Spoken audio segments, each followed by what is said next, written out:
Hi viewers. இன்றைக்கி சின்ன மருமகளில் போஸுக்கு பயந்து தமிழ்ச்செல்வியும் ஈஸ்வரியும் ராஜாங்கத்தை ரூம் மாற்றி வைக்கிறாங்க.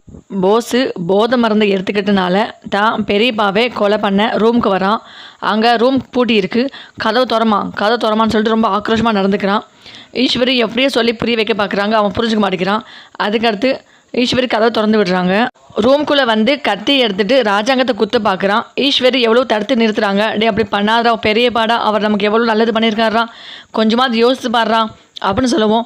அம்மா, நான் இப்போ இந்த ஆளை மட்டும் கொல்லாமல் விட்டேன்னா இந்த ஆள் வந்து வீட்டுக்குள்ளே என்னை வர விட மாட்டார், என்னை ஒரே விட்டு துரத்திட்டே இருப்பார், அதனால் இந்த ஆள் நான் கொன்னே ஆகுவேன் அப்படின்னு சொல்லிட்டு கத்தி எடுத்து குத்த பார்க்கவும் ஈஸ்வரி வந்து போஸை கையை பிடிச்சி கொல்ல விடாமல் தடுக்கிறாங்க. அப்போ போஸ் கோவம் வந்து ஈஸ்வரி அப்படியே தள்ளி விடுவோம். ஈஸ்வரி போய் கீழே விழுந்துறாங்க.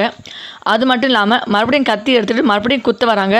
அப்போது தமிழ்ச்செல்வி ராஜாங்கத்து மேலே படுத்துட்டு தமிழ்ச்செல்வி முதுகில் ஒரு குத்துறாங்க.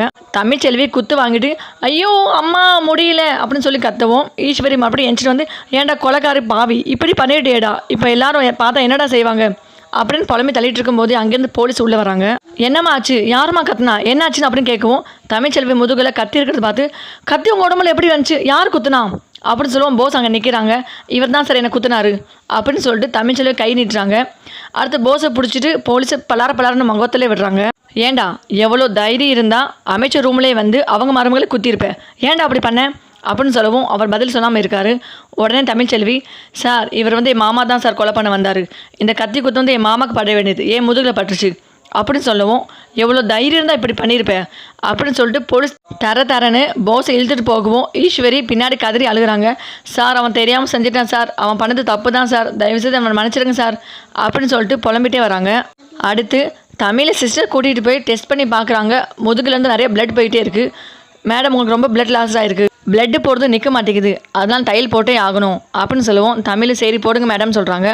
அடுத்து தமிழ்ச்செல்விக்கு முதுகில் தையல் போட்டு விடுறாங்க.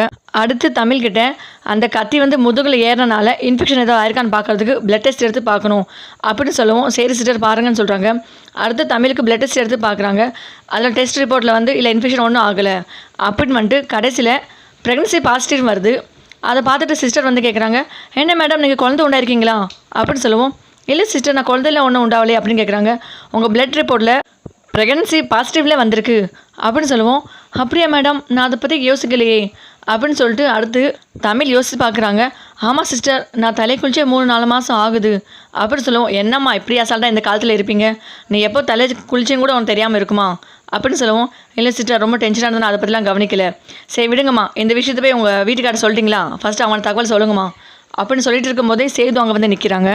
சேது நடந்த விஷயம் எல்லாத்தையும் கேள்விப்பட்டுட்டு தமிழ் உனக்கு என்னாச்சு, உனக்கு முதுகில் கத்தி குத்திட்டாங்கன்னு கேள்விப்பட்டேன், அவனுக்கு இருக்குது அப்படின்னு சொல்லிட்டு பக்கத்தில் வந்து முதுகை பார்க்குறாங்க.